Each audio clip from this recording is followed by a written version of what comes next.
Hanga ako sa iyo, Luisa, dahil lahat ginagawa mo para sa anak mo.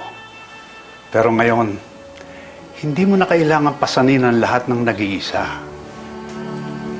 Pwede kitang tulungan.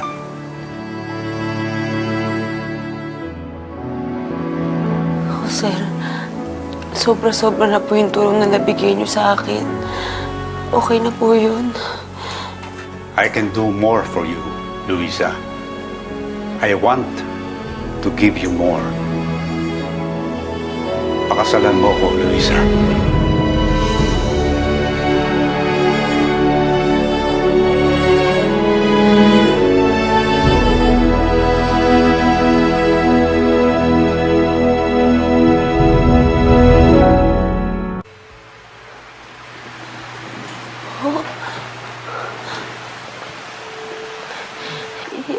Hindi ko po maintindihan.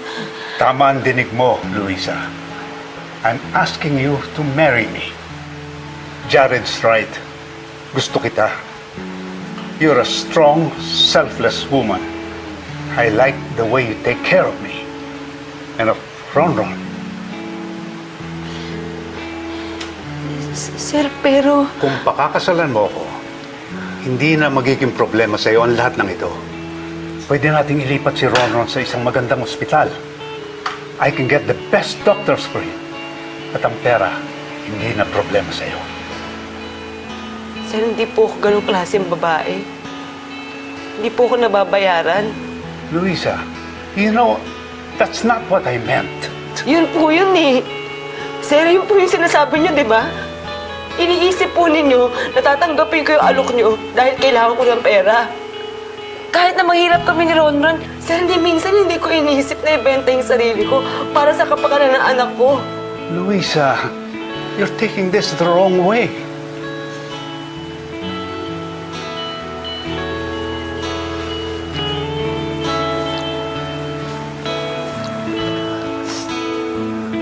I'm sorry, Luisa. I just wanted to help you. Alis na ako.